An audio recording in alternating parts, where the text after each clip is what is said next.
Hey, good morning. Out of order, James Kalita here.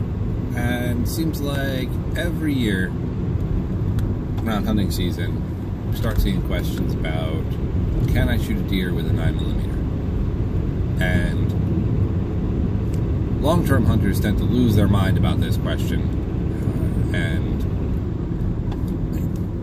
have some insights here. But for the people asking, can I shoot a deer with a 9mm? The short answer is, yes, you can, and no, you shouldn't.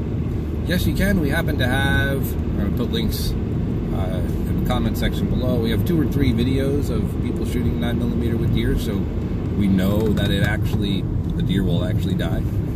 And we also happen to have a scientific study of scientists measuring the effectiveness of 9mm ammunition on humans by shooting them at deer. So we have some pretty good details about what happens when you do that.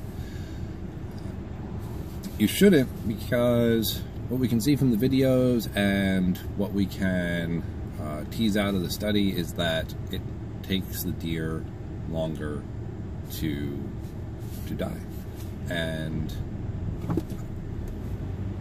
I think that really goes to both the the reason this is such a common question, and the reason long-term hunters get so upset by people asking it. When you grow up hunting, there's there's some things that we learn that we never question. One of those is caliber, right? Everyone's thinking, oh, you can't kill a deer with anything less than, and then insert whatever caliber they were raised to believe you need to kill a deer. And as as the internet's expanded and I've read more, I've noticed that caliber minimum is different depending on where you're from. Some parts of the country, no one would consider shooting a deer with a .243. Other parts of the country, it's the favorite caliber. So, so we sort of have that idea out there. And then for new shooters, which I think this is where a lot of this, comes from. We hand them a self-defense firearm with a 9mm round in it, and we say, yeah, if there's a 200-pound man running at you trying to kill you, you can use this 9mm bullet to protect yourself. So then the natural question to them is, well, if I can use a 9mm projectile, from a 9mm ACV, to kill a 200-pound man that's trying to attack me, why can't I use it to shoot a 200-pound deer that's running away from me? And the difference, I believe, is intent. So when you go out deer hunting, you're intending to shoot a deer, and so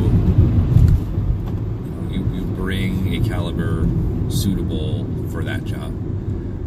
When you go out every day and you're carrying a defensive handgun, you're not intending to shoot anyone, right? And that's part of preparedness and situational awareness.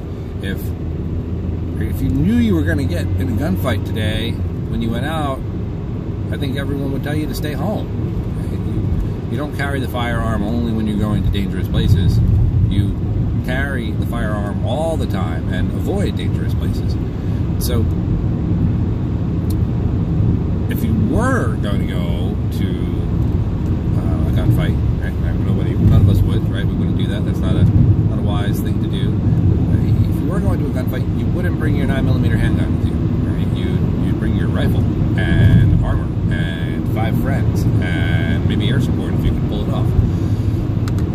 Right? So the difference is intent, and I'd like to liken the defensive pistol, not just 9mm, really any pistol caliber, right? So the defensive pistol to a multi-tool, right? Multi-tool is a very useful thing. You got your Leatherman, you got your SOG, whatever. Go with it every day. It's got the pliers, it's got the knife, but it's not the tool you would use to fix your car or do a minor repair on your house, unless you had to. Right? So if you were going to fix your car, you wouldn't say, well, I got my Leatherman, that's all I need. But if you were on the side of the road and you had to fix your car, That's when you break out the leather, right? That's when you break out your multi-tool. And that's why that's the difference in intent that I'm talking about. So you can shoot a deer with a 9mm because the deer will die, and you shouldn't shoot a deer with a 9mm because it's not the best tool for the job. If you want to know if your round and your bullet will be effective, like I said, I'll post a link to those studies in the comments, or if I can figure out how to edit it into this video, I'll do that. And then you can read. There's a good chance they shot the bullet you're carrying into a deer, and yes, the deer will die. Yes, it will take more steps, and that's. I'll stop there. Out of order, James Kalita.